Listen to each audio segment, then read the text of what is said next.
Good afternoon, everybody. Got your coffee? I got mine. I know I'm late with it today, but I have been busy distributing with this curbside library and pantry. Today is Saturday, so it's a coat distribution day. Um, so I've been a little busy.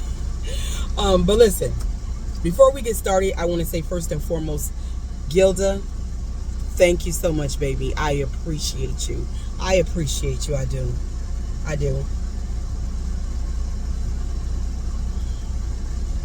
Now let's get to it. Let me tell a little bit of truth. One of the things that I can tell you all, where the curbside library and pantry is concerned, is that there have been people, I'll say community leaders, who have offered to help with the curbside community library and pantry. However, I'm really not getting any help with it because I will not allow the box to be politicized. Now, don't get me wrong. I am someone who, if you followed me for a long time, you know I can get very political. Everything is political. But what won't be political is this community resource.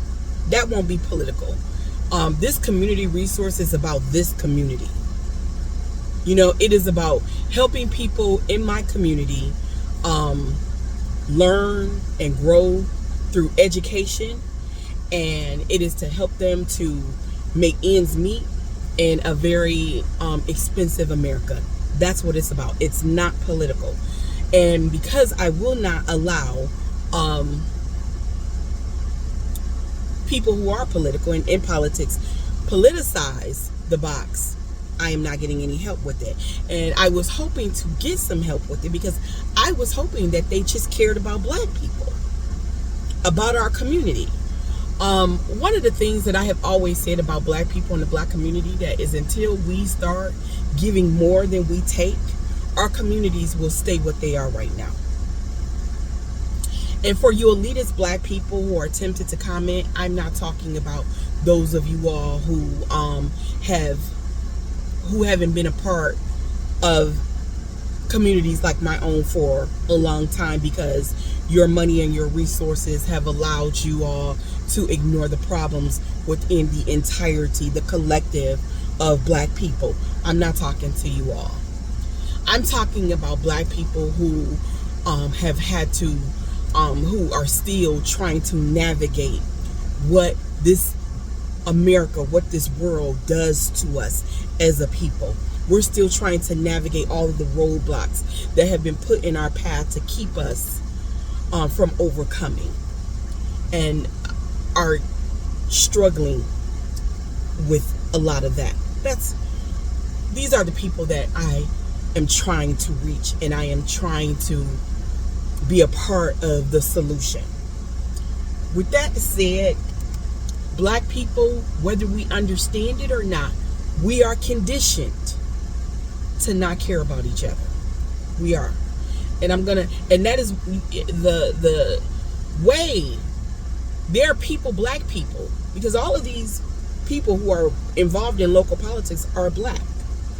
And they have offered to help, but not without being able to politicize it. Because if you can help, just why not help?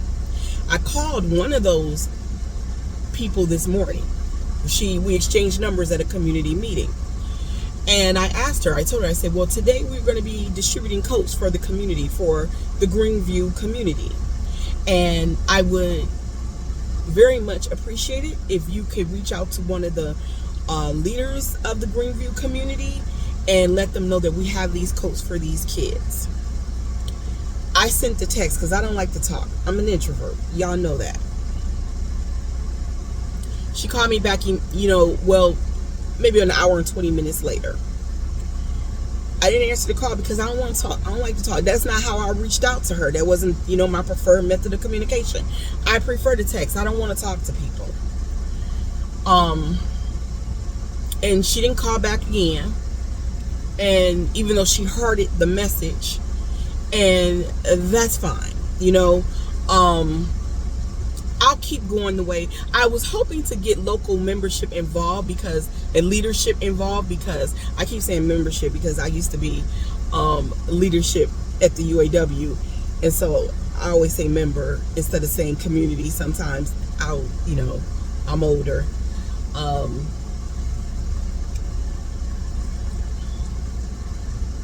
I was trying to, get them involved with it because they said that they wanted to help with it. And, so that I can stop begging you all so much for help. Maybe not depend so much on my followers. But clearly that's not what it's going to be. I'm going to have to keep on begging y'all for help. And, keep relying on your private donations in order to keep this moving. Because I really couldn't do it without you. I remember not too long ago calling my ombudsman. There was an issue in the front of my house with where the city trucks, garbage trucks, when they came down on both, they tore away a piece of our curb. And so I called 3 times and I couldn't get, and I gave them considerable time, mind you. And like I said, we have a nice house. I'd like for it to look nice. I didn't like the way it looked, but I understand that these things take time. So on the 3rd time that I called, I was like, you know what? I'm just going to say what's in my heart to say. And when the young lady picked up the phone, I told her, I said, wait a minute. Because she was very disinterested in helping me. And I could tell that I was talking to a sister. And I said, young lady, wait a minute. I said, now look here. I am a tax-paying citizen. And yes, I live in a black community. And you know what I get tired of? I get tired of when black people, when we care enough about our communities to say, hey, there's a light out over here, or hey, there's a drain over here that's clogged, or hey, there is something going on with the streets over here. And we're not getting any help despite the fact that you all are collecting our tax dollars. But if I'm in the white, when we're in these white communities, those things get taken care of immediately. They never have to wait. All they have to do is call once. The city, the county, whatever, they come deal with the issue. But black people, we got to keep calling. We got to keep calling, keep asking. And you are a black person. And I am a black person. So why don't you care about this black community? Now, she heard me out because I was righteous in what I was saying. And the next day, somebody was out there fixing the problem. Why do I have to prompt black people to give a fuck about black people and black communities? Why do I have to do that? Why do I have to motivate black people to care? This is why we are where we are. No way in the world should I have to beg local leadership for help in helping other black people, especially when nothing is coming out of their pockets. This is all private donations, your donations. How hard is it for them to pick up a phone and say, hey, this is what's going on at this address, and if black people need it, let's get the resource to black people that need it.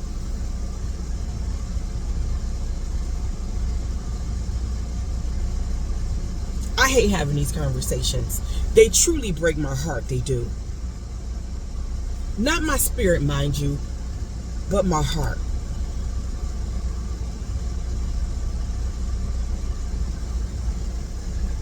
I shouldn't have to beg and plead black people to cooperate in helping black people.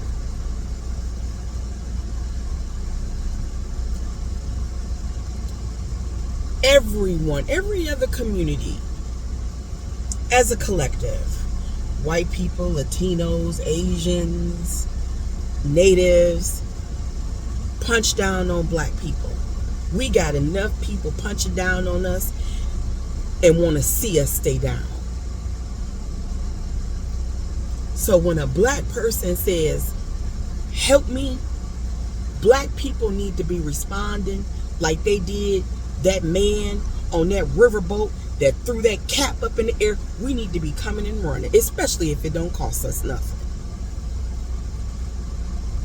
And the fact that we are not doing that tells me that we are very much so conditioned. We are buying into the conditioning that the world does when it comes to black people.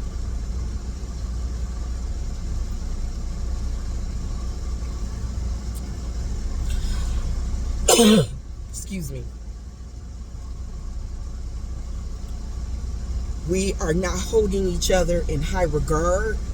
We are not wanting to see each other thrive. We are not valuing our communities. We are not caring about each other. We are not helping each other. We are not supporting each other. We are not learning from each other. Because everybody else tells us that we shouldn't. We are not our ancestors. Our ancestors never let white people tell them who they were or what it is they deserved. Have a good day.